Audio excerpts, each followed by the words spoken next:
성경을 빼고 기독교, 그리스도교를 말할 수 있을까요? 그리스도인들은 성경을 성령의 감동으로 기록된 하나님의 말씀으로 믿습니다. 다른 말로 그리스도교는 경전 종교라는 말입니다. 믿음의 근거를 성서의 텍스트에 둔다는 뜻입니다. 물론 이슬람도 불교도 불경을, 도교도 도덕경을 경전으로 삼는 경전 종교입니다. 오늘은 그리스도교가 어떻게 성경을 가지게 되었는지 알아봅시다. 예수 그리스도의 부활을 경험한 사도들을 중심으로 신앙 공동체가 형성되었지만 성경이 꼭 필요한 건 아니었습니다. 성경은 어느 날 갑자기 하늘에서 뚝 떨어진 게 아닙니다. 사도들은 성경이 필요 없었습니다.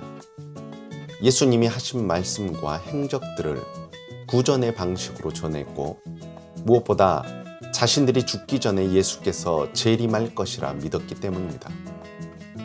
물론 바울도 자신의 편지가 2000년 후에 아시아에 있는 대한민국에서 읽혀질 것이라 상상조차 하지 않았습니다. 하지만 재림이 지연되고 사도들의 죽음, 영지주의자들을 비롯한 이단이 출현하면서 교회 내에 존재하는 무분별하게 읽히던 수많은 문서들을 검증해야만 했습니다.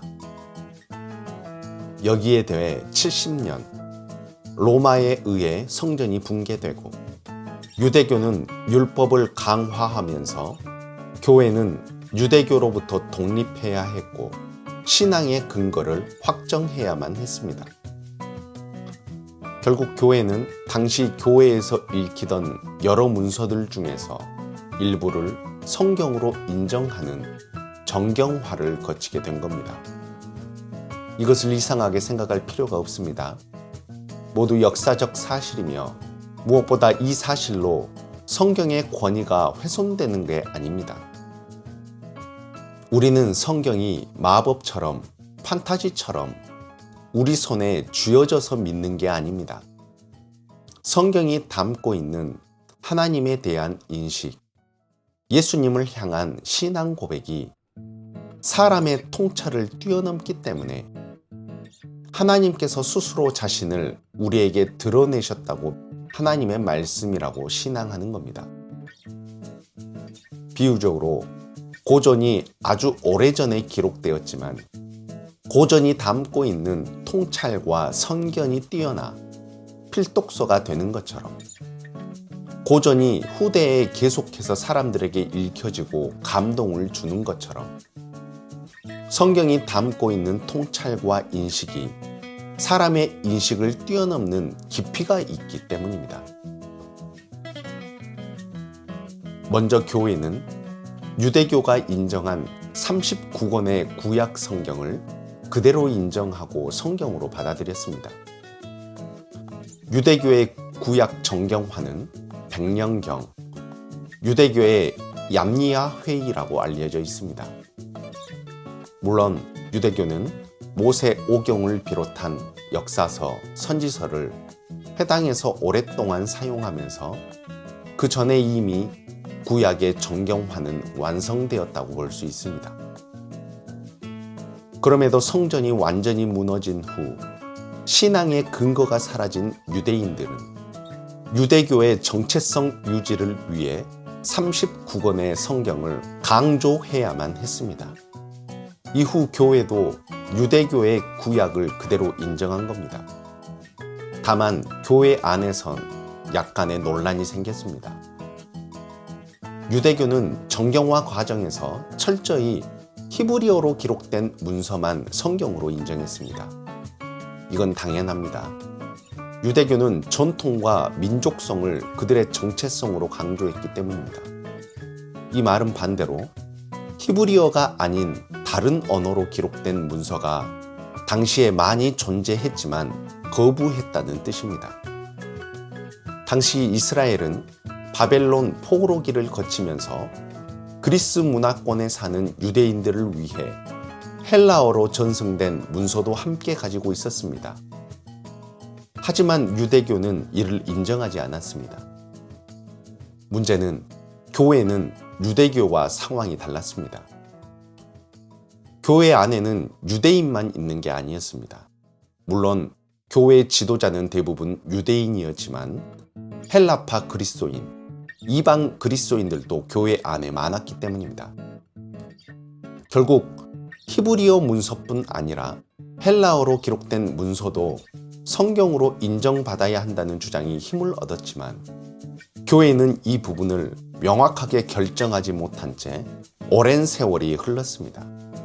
그러던 중 로마 카톨릭과 정교회가 분리되었고 나중에 종교개혁이 일어나면서 카톨릭과 개신교가 나뉘었습니다.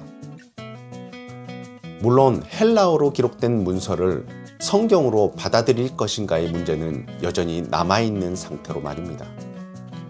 이후 개신교는 유대교의 입장을 그대로 따라 히브리어로 기록된 성경만 인정했고 카톨릭은 조금 더 포용적으로 7권을 더해 성경으로 결정했습니다. 정교회는 그보다 더 포용적으로 10권을 성경으로 더 인정했습니다. 개신교는 구약 성경으로 39권만, 카톨릭은 46권, 정교회는 49권 이상을 성경으로 인정하게 된 배경입니다. 다만 카톨릭과 정교회도 39권 이외의 성경을 외경 또는 제2경전으로 부르고 있습니다. 참고로 이후 1950년 발견된 사해문서에서 헬라어 성경까지 히브리어로 기록되었다는 것이 발견되면서 유대교와 개신교의 주장이 힘을 잃었습니다. 신약의 정경화는 조금 더 늦게 기독교가 로마의 국교로 공인된 이후에 진행되었습니다. 먼저 교회는 4가지 기준을 정하고 정경화를 진행했습니다. 첫째, 사도의 저술인가? 둘째, 사도적 전승에 포함되는가? 셋째, 교회 공동체의 평가. 넷째, 기존 자료와의 유사성. 그렇게 4세기 이전의 교회는 신약 성경에 대한 광범위한 일치를 보였고 397년 제3차 카르타고 회의에서 신약 27권 정경을 확정했습니다.